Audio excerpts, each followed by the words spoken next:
예수님이 다시 사심을 믿음으로 고백하는 이 부활절 새벽에 주님 전에 나와 예배하시는 한양의 가족분들과 그리고 이 시간 영상으로 함께 예배하시는 모든 성도님들 위해 부활의 기쁜 소식이 가득히 전해지기를 먼저 주님의 이름으로 축원합니다. 우리 앞뒤좌우로 인사하겠습니다. 예수님이 부활하셨습니다. 인사하시겠습니다.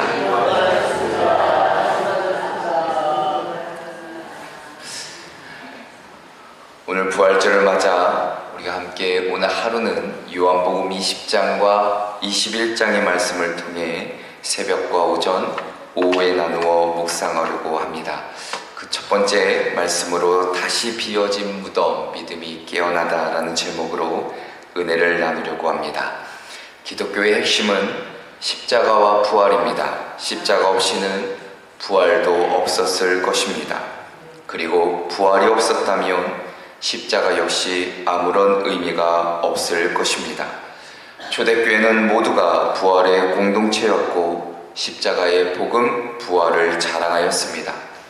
부활은 예수 그리스도께서 죽음의 권세를 이기시고 하나님의 아들이심을 입증하신 사건이기 때문입니다. 그리고 그 부활은 말씀의 성취이자 하나님 나라의 시작이고 완성에 대한 약속이기도 했습니다. 그렇게 부활절은 단순한 기념이 아니라 우리의 믿음을 고백하고 다시 회복되는 절기라 할 것입니다. 예수님의 부활은 오늘 이 새벽 이 자리에 함께한 우리 모두의 삶과 입술을 통해 증언되고 고백되기를 원하십니다. 이 부활의 기쁜 소식이 여러분 모두에게 전해지기를 간절히 소망합니다. 예수님의 부활 사건을 증명해주는 빈 무덤을 통해 오늘 우리에게 들려주신 귀한 깨달음이 무엇인지를 함께 살펴보고자 합니다. 그 첫째로는 믿음은 비어진 무덤에서 깨어나고 시작된다는 사실입니다. 본문에 등장하는 막달라 마리아의 마음을 우리는 읽을 수 있습니다. 그녀는 밤새 잠들지 못했을 것입니다. 그녀는 여전히 믿기 어려운 슬픔 속에 자신이 준비한 향품을 가지고 무덤으로 향했습니다. 그러나 그녀의 눈앞에 펼쳐진 광경은 예상 밖이었습니다. 무덤 문이 열려 있었고 예수님의 육신은 보이지 않았습니다. 마리아는 놀라 허둥지둥 베드로와 또 다른 제자에게 달려가 이 소식을 전합니다. 오늘 읽으신 2절의 말씀에 이렇게 기록합니다. 시몬 베드로와 예수께서 사랑하시던 그 다른 제자들에게 달려가서 말하되 사람들이 주님을 무덤에서 가져다가 어디 두었는지 우리가 알지 못하겠다 하니 놀라게는 제자들도 마찬가지였을 것입니다. 베드로와 예수님의 사랑받던 제자가 먼저 무덤으로 달려가기 시작했습니다. 숨이 이미 턱에 찼지만 마리아도 그들 뒤를 따라 동산에 다시 올라갑니다. 본문에 등장하는 베드로의 마음이 어떠했을까요? 슬픔과 자책감으로 발걸음이 무거웠을 것입니다. 가는 내내 자신에게 부탁하셨던 예수님의 음성이 쓰라릴 정도로 아프게 되뇌었을 것입니다. 예수님의 그 마음을 헤아리지 못한 채 잠만 잤던 시간이 부끄러웠을 것입니다. 가야바의 법정도 떠올랐을 것입니다. 예수님이 가장 외로웠던 그 시간, 3번씩이나 주님을 모른다고 부인했던 그리고 골고다 언덕 처형당하시던 예수님을 멀찍이에서 바라보았던 그의 마음은 한없이 무너져 있었을 것입니다. 무거운 발걸음으로 무덤 앞에 이르렀을 때 먼저 달려간 다른 제자들은 이미 무덤 앞에 이르러 베드로가 오기를 기다렸습니다. 베드로는 여러 가지 복잡한 심정으로 무덤 안으로 들어섭니다. 과연 예수님의 시신은 그곳에 있지 않았습니다.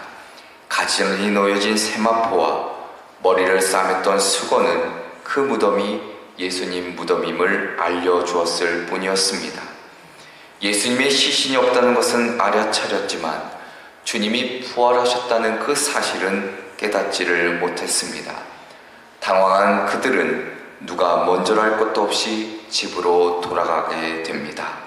그들에게 빈 무덤은 두려움과 걱정이었습니다.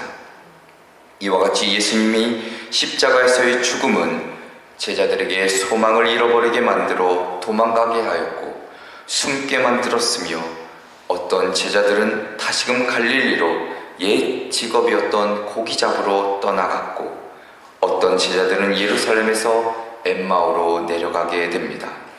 소망이 아닌 절망의 삶으로 살아가게 만들었습니다. 그러나 십자가에서 끝난 것만 같았던 수많은 예언과 약속이, 하나님의 신실하심이, 그리고 하나님의 능력이, 그 사랑이 다시금 부활을 통해 회복되어지는 것을 우리는 보게 됩니다. 의심과 불신에 놓였던 그들, 예수님의 죽음 앞에서 모든 것을 놓아버렸던 그들의 마음은 이 빈 무덤을 통해 다시금 믿음을 회복하는 첫 걸음을 내딛게 되었습니다. 사랑하는 성도 여러분, 우리도 삶의 자리에서 때로는 절망을 경험하고 주님의 침묵 앞에 마음이 무너질 때가 있습니다. 그러나 예수님께서 그 빈 무덤을 통해 깨닫게 하신 것처럼 우리의 믿음도 아무것도 없는 것처럼 보이는 그 자리에서부터 다시 시작된다는 것을 잊지 말아야 합니다.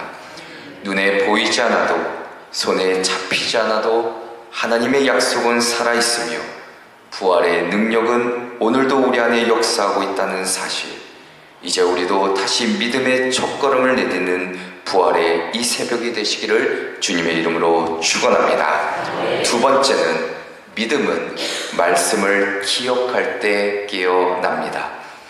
예수님이 장사된 무덤은 큰 돌을 굴려 문을 막았습니다. 그리고 빌라도의 허락으로 이 문을 아무도 만지지도 말고 건들지 말라고 도장을 찍어 임봉을 했습니다. 그것도 마음이 놓이지 않아 경비병을 세워 무덤을 굳게 지켰습니다.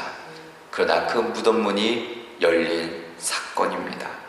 먼저 8절의 말씀을 함께 보겠습니다. 그때에야 무덤에 먼저 갔던 다른 제자도 들어가 보고 믿더라. 어떤 제자가 먼저 무덤에 도착은 했지만 들어가지 않고 5절의 말씀처럼 구부려 목만 빼서 들여다봅니다.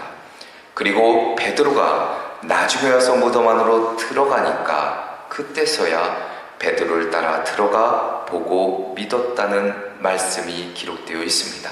자, 그런데 중요한 것은 무엇을 믿었다는 말인가? 예수님의 부활을 믿었다는 말이 아닙니다. 9절에 이렇게 기록합니다. 그들은 성경에 그가 죽은 자 가운데서 다시 살아나야 하리라 하신 말씀을 아직 알지 못하더라 기록합니다. 예수님께서 십자가에서 죽을 것이나 3일 만에 부활할 것이라 이야기했음에도 그것을 알지도 믿지도 못했다는 것입니다. 그러니까 8절에 기록된 믿더라 라는 것은 예수님의 부활을 믿은 것이 아니라 2절의 말씀을 믿었다는 겁니다. 2절이 어떻게 기록합니까? 시몬 베드로와 예수께서 사랑하시던 그 다른 제자들에게 달려가서 말하되 사람들이 주님을 무덤에서 가져다가 어디 두었는지 우리는 알지 못하겠다. 예수님의 시체가, 육신이 없어졌다고 말하는 막달라 마리아의 말을 믿었다라는 겁니다. 제자들이 보았지만 믿지 못한 이유는 단 하나입니다. 말씀을 들었지만 믿지 못했고 믿으려고 하지 않았고 결정적인 순간에 그 말씀을 기억하지 못했기 때문입니다. 그러니 무덤이 비어 있어도 부활을 눈앞에 두고도 믿음이 온전히 생기지를 않았던 것입니다. 사랑하는 여러분, 우리도 종종 그렇습니다.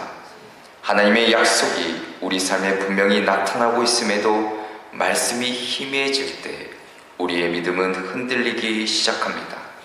여전히 우리는 그 빈 무덤 앞에서 절망할 수밖에 없다는 것입니다. 믿음이라는 것은 말씀을 기억할 때 다시금 새롭게 되고 회복되며 깨어났다는 사실을 다시 한번 우리 오늘 말씀을 통해 우리에게 일깨워 주십니다. 오늘 이 부활절 새벽 우리 마음 안에 있는 하나님의 말씀이 다시 되살아나고 선명해지기를, 그리하여 어려운 현실의 고통과 아픔 속에서도 말씀을 붙들고 이겨내시기를 주님의 이름으로 축원합니다. 끝으로는 믿음은 부르시는 음성을 들을 때 깨어납니다. 믿음은 부르시는 음성을 들을 때 깨어납니다. 오늘 읽진 않았지만 오늘 읽으신 본문 다음 구절인 11절 이하에는 막달라 마리아가 다시 등장합니다. 그녀는 무덤 앞에 주저앉아 울고 있었습니다. 천사를 보았고 심지어 예수님을 직접 보았지만 그분이 예수님이라는 것을 알아보지는 못했습니다. 절망과 상실감이 그녀의 눈을 가리고 있었기 때문입니다. 근데 놀라운 순간이 찾아옵니다. 예수님께서 그녀의 이름을 오늘 16절에 보면 마리아라 마리아야 라고 부르시자 그제야 그녀는 눈을 뜨고 주님을 알아보게 됩니다. 막달라 마리아의 슬픔이 기쁨으로 바뀌는 순간이고 두려움이 평안으로 바뀌는 그 순간입니다. 믿음은 단지 눈으로 보는 것 너머에 주님의 음성을 들을 때 회복되고 깨어난다는 사실입니다. 요한복음 10장에서 예수님은 이렇게 말씀하십니다.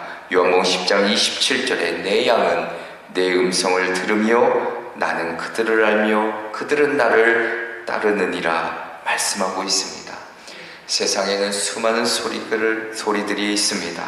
수많은 언론의 소리, 사람들의 평가, 내면의 불안한 속삭임, 수많은 우리를 유혹하고 미혹하는 달콤한 소리들. 그러나 그 모든 세상적인 소리를 뚫고 주님의 음성이 들려올 때 우리의 심령은 되살아나는 역사가 있습니다. 무너졌던 믿음이 다시 세워진다는 사실입니다.